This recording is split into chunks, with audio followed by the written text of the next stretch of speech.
ছুটির দিনে সবার বাড়িতে চিকেন বা মাটন তো হয়। আবার ওই দিন তো প্রচুর কাজও থাকে বাড়িতে। তাই ওই কাজ সেরে যাতে তাড়াতাড়ি রান্না করতে পারি, তাই জন্য আমি খুব ইজি প্রসেসে একটা মাটনের রেসিপি আপনাদের কাছে শেয়ার করছি। নমস্কার, আমার চ্যানেলে সবাইকে স্বাগত। আর পুরো ভিডিওটা দেখার অনুরোধ রইল আপনাদের কাছে। এই রেসিপিটার নাম রেলওয়ে মাটন কারি। এর একটা হিস্ট্রি আছে, সেটা আমি রান্না করতে করতেই আপনাদের সাথে শেয়ার করছি। এখানে আমি 600 মাটন ধুয়ে রেখেছিলাম। এর প্রথম কাজ হলো ম্যারিনেট করে রাখা। ম্যারিনেট করে রাখলেই অর্ধেকের বেশি কাজ আপনাদের পুরো কমপ্লিট হয়ে যাবে।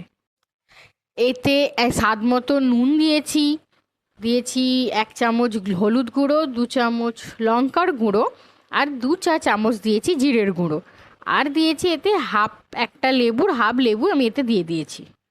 তারপর দিয়েছি 2 বড় চামচের মতো হচ্ছে আদা বাটা আর রসুন বাটা দিয়ে দিয়েছি এখানে আমি চারটের মতো পেঁয়াজ কুচি করে ওটাই দিয়ে দিয়েছি, আর দিয়েছি একটা টমেটো।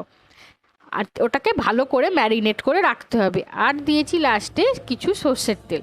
মাটনটা আমি আজকে সর্ষের তেলেই করছি, আপনারা চাইলে সাদা তেলেও করতে পারেন, অসুবিধা নেই। যেহেতু সপ্তাহে একদিন, তাই একটু রিচ করেই খাচ্ছি, তাই বেশি করে একটু সর্ষের তেল দিয়ে ভালো করে ম্যারিনেট করে রেখেছিলাম 45 মিনিট থেকে 1 ঘন্টার মতো। 1 ঘন্টা আপনাদের বাড়িতে যা কাজ আছে সেই কাজগুলো সেরে নিয়ে আবার রান্নায় এসে লাগুন। 1 ঘন্টা পর একটা কড়াইয়ে এবার একটু সর্ষের তেল গরম করে তাতে 3টে এলাচ, একটা দারচিনি, একটা তেজপাতা আর একটু গোটা জিরে ফোড়ন দিয়ে একটু ভাজা ভাজা হয়ে গেলে এবার যে ম্যারিনেট করা মাংসটা ছিল পুরোটা দিয়ে দেবো। এবার ভালো করে মাংসটাকে কষতে হবে। নিচে লেগে গেলে আর একটু জল দিয়ে ভালো করে করে কষতে হবে। মাটন অনেকক্ষণ ধরে না কষলে ঠিক ওর স্বাদটা ঠিক বেরোয় না। এবার বলি রেলওয়ে মাটন কারি এটার কেন নাম হয়েছে। ভারতে যখন প্রথম ট্রেন শুরু হয়, মানে মেল ট্রেন শুরু হয়, মেল ট্রেনে তো খাওয়ার ব্যবস্থা থাকে। তাই ওই সময় যখন খাওয়ার ব্যবস্থাটা শুরু হয়, তো ওই ট্রেনেই প্রথম এরকমভাবে মাটনটা রেসিপিটা হতো, তাই ওইটার নাম রেলওয়ের মাটন কারি। ঠিকই। লাস্টে আমি বলে দিচ্ছি আরও একটা নতুন ইনগ্রিডিয়েন্টস আছে, মানে খুব চেনা জানা ইনগ্রিডিয়েন্টস, যেটার জন্য এটার নাম রেলওয়ে মাটন কারি।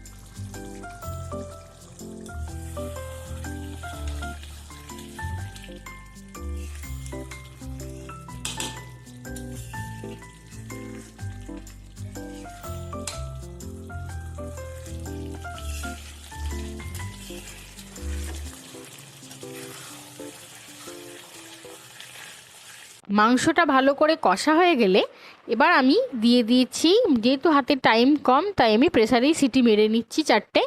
আপনাদের হাতে যদি টাইম থাকে তাহলে আপনারা কড়াতেও সেদ্ধ করতে পারেন। যতক্ষণ এটা 4টে সিটি পড়ে ততক্ষণ আরেকটা কাজ করি, সেটা হচ্ছে আপনাদের চেনা জানা একটা উপকরণ আমি আপনাদের সাথে শেয়ার করি, সেটা হচ্ছে তেঁতুল। তেঁতুলটা আমি এখানে ভালো করে কাঁচটা বার করে রাখছি। তেঁতুল যেহেতু টক জিনিস, আর হচ্ছে গরমকালে বা ভালো রাখার জন্য এটা দিলে ওই খাবারটা অনেকক্ষণ ভালো থাকবে, সেই জন্য ট্রেনেতে ওই মাংসেতে এইটা দেওয়া হতো, মানে ওই তেঁতুলের কাঁচটা দেওয়া হতো যাতে অনেকক্ষণ ভালো থাকে জিনিসটা।